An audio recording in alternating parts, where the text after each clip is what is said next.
After this commercial, we start the topic. As Louis announced, it's hoarding and gold's role in finance. And I might add the third thing to this, which is the theory of interest. I think I already had this opportunity to tell you that Menger, and Louis was quoting at length from Menger's little booklet, The Origin of Money. That is the title of the book. I think it's 1892 or something like that, when he published it. It came out in English first, and somebody else translated it for him. And it's a very good translation, as Louis pointed out. Now, I have always felt, I consider myself a pupil of Karl Menger. And I've always felt that he, if he had the time, if he had lived long enough, would have come out with a similar little booklet to which he would have given the title, The Origin of Interest. And it became an obsession for me, and I decided that I just have to write that little book completely in the spirit of Menger. And in a way it would have been it would be a mirror image of the one which he did publish under the title The Origin of Money, on the other hand, Origin of Interest. So this is putting the thing into context for you, how hoarding, especially hoarding monetary metals, ties up with gold's role in finance and silver's role in finance. It's through the intermediary of interest. You see, that's the missing link, interest. And Menger, in his other works, always avoids the subject of interest, which is, of course, very strange, because interest is at the heart of economic theory, especially when it comes to time-consuming processes such as saving, investment, production, and so on. So I'm convinced that Menger did that because he held back the information he developed and theory he developed for the occasion when he can do a complete job on it. He didn't want to do a partial job. He just waited hopefully, to come out. And quite unfortunately for the world, he could never finish it. He had a son, also Karl Menger, but Karl spelled with a K, whereas the father, Karl, spelled with a C. That's how. Now, the son became a mathematician, and actually, just before World War II, he immigrated to the United States and became a professor of mathematics at, I think, University of Illinois. And I think that's where he died. He was not, as far as mathematicians are concerned, a very famous one, but he did publish several papers and at least one book I'm aware of. Maybe he wrote more than one. But while still in Vienna, his father died in 1921. So just shortly after World War I, it was a miserable time in Austria, miserable time in a lot of countries, even the victorious countries, miserable time for various reasons. And the father, Karl with a C, enlisted his son, Karl with a K, to help him to come out with the second edition of his main work, which had the title Principles Economics. And they wanted the second edition to be about twice the size of the original, which is just a very slim volume, but it's a fantastical, just like the Origin of Money, but it's a little bit more voluminous than that. But it's just a wonderful example how to write on economics. Don't make it too voluminous, keep it. But unfortunately, that cooperation between the father and son didn't get very far, and then the old man died at the age of 81. And the second edition never came about. There are scrappy pieces. Very interesting that when the father died, 1921, the Japanese Technical University in Tokyo, that's my memory, appeared very quickly after he was buried and put in a bid for his complete library, you know. Very unusual, but somehow the Japanese were at that time already aware that it's a treasure house of things which, you know, because when he was reading a book, he made annotations on the margin. So what you could read on the margin was far more interesting than the book itself. And now, the Japanese never did anything with this. I think they should have, after a few decades, come up with a critical edition of Menger's work, and didn't happen. So I don't know too much about that, but I was never in Japan in my life, but if I had gone to Japan, I would have asked questions of various people knowledgeable about this. Why is it that they bought this and they didn't make this treasure trove available to the rest of the world? So the point I'm trying to make, and I made it a little bit too lengthy, but this is the gist of it. There was an obvious effort on the part of Karl Menger, the father, to come out with theory of interest. Never happened. Now, here's the thing. In my first lecture, I said that the, call it revolution if you will, the Mengerian revolution originates from just one idea, and this idea is the spread. And I was even going out on one limb and suggest that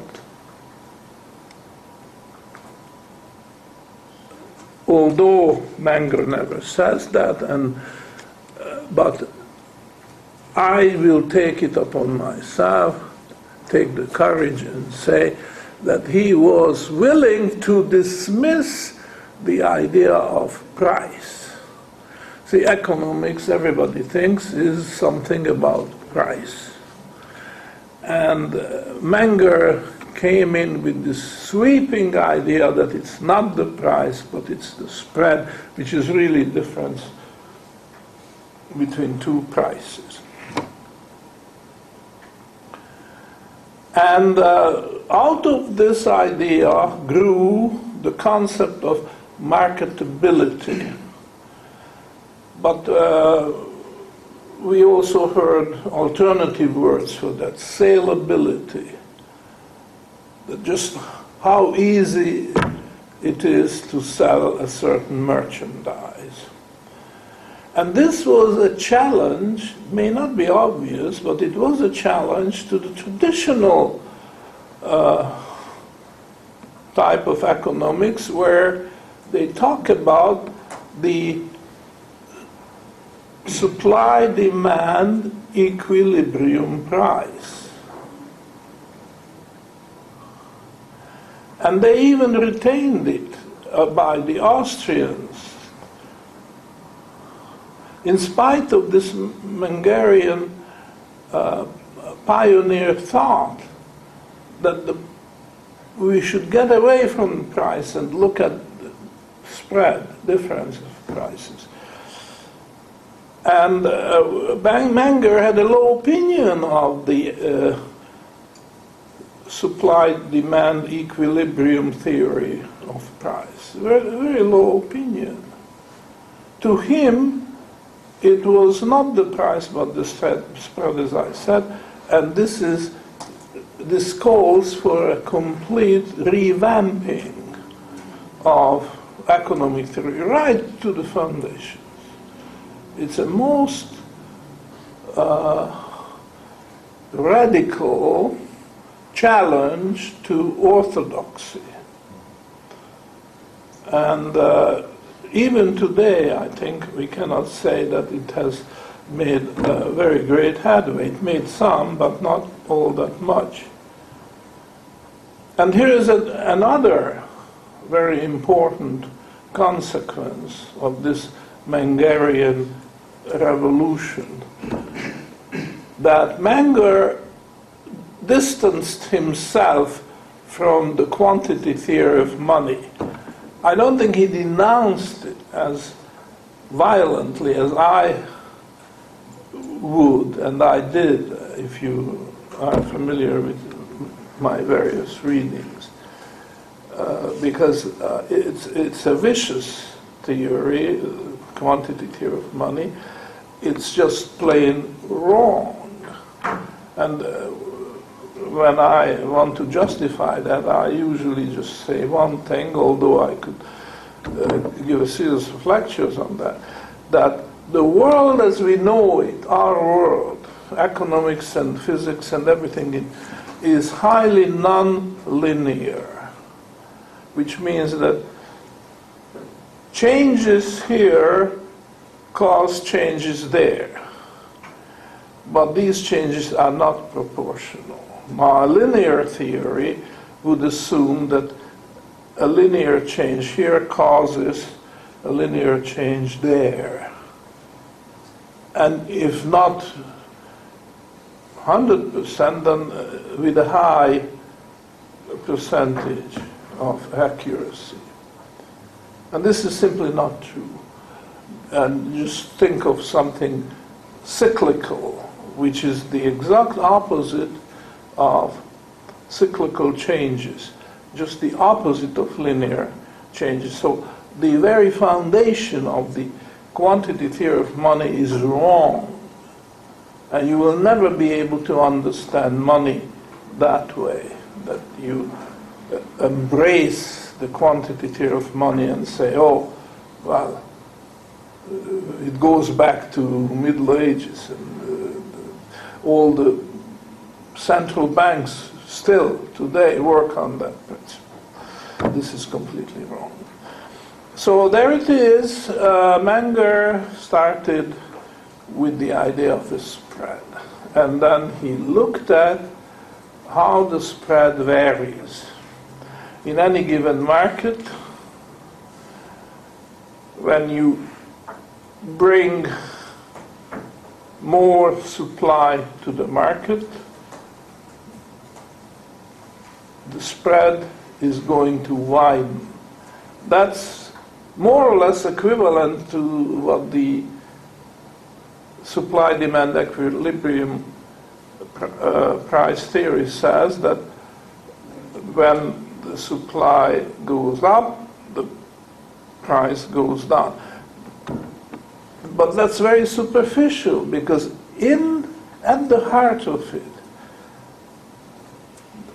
Menger was the one who caught the substance of the matter.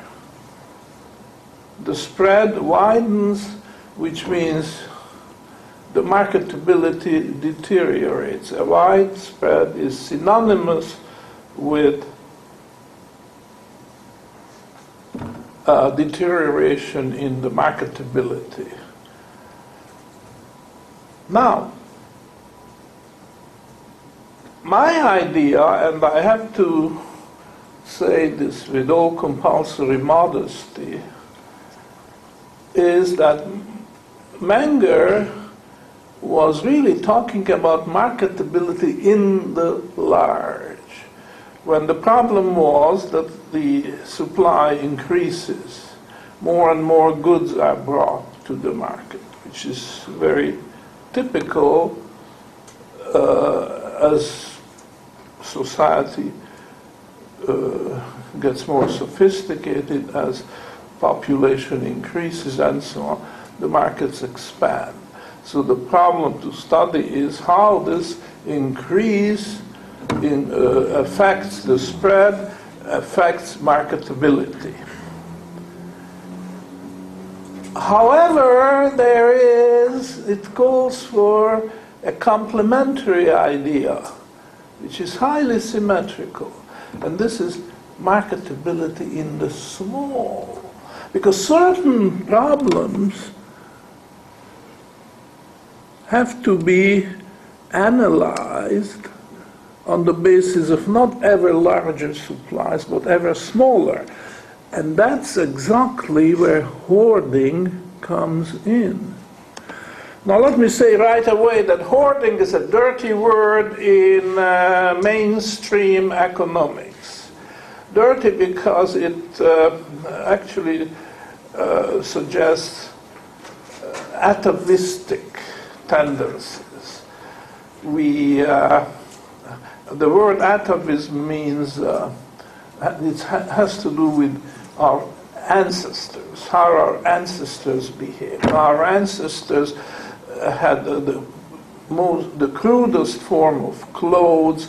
They ate the crudest form of food. They lacked medicine and so on. So we are almost ashamed of our ancestors. Nothing to brag about them. And they practiced hoarding. They were picking berries and hoarded them because they knew the winter season was coming, and then these dried berries or dried fish or whatever else it was vital for their survival in the wintertime when they could do no more picking. So unless you had this facility of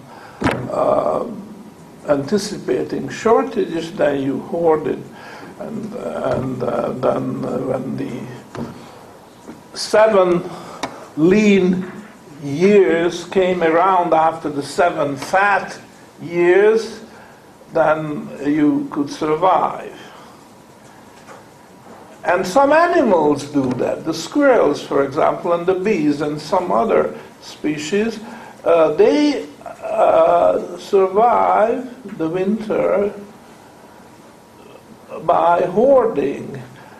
And the interesting thing is that the squirrels, not many people know that they hoard far too much. They are doing it all summer, the nuts, and then hide them in different trees, but researchers prove that they forget most of their hoards, and they need only a tiny fraction of it, which is enough for them to. Of course, the winter longer than usual, then they will discover. But this is not an efficient way. So this is the point of view of mainstream economics. hoarding is something awful, like the squirrels do, and they do it so inefficiently, and hoarding by definition to them must be inefficient. And you see, this is simply not true. It's a very inadequate description of what is happening, because hoarding does have a place even in the most sophisticated financial setup. And that's exactly the theory of interest. I don't have time to go into the details, but I want to give you a reasonably complete picture why this is the case. You see, so I am very critical of economic science for dismissing the question of hoarding as something pathological, something atavistic, something which normal people don't do. It's only people who have a very inadequate understanding of processes. In a modern society, you save in the form of bank accounts or savings accounts, but not by hoarding. You know what a terrible idea to hoard precious metals or anything else for that matter. Even food, you don't hoard it, you just invent refrigerators and freezers or chemicals which can be used for food preservation. So hoarding is per se. And just the opposite is true. I don't mind advocating and announcing that economic science made a terrible mistake in dismissing the problem of hoarding. Now, going back to Menger, Menger could have said this, didn't say this. And I'm just convinced that if he had lived longer, he would have said that too, because it's such a straightforward consequence of his line of thinking. Just as you study what happens to the spread as the supply increases. So in other words, you want to sell goods in ever larger quantities, and you observe that the spread will increase. The same way, you could ask the question, what happens to the spread when you get smaller and smaller amounts?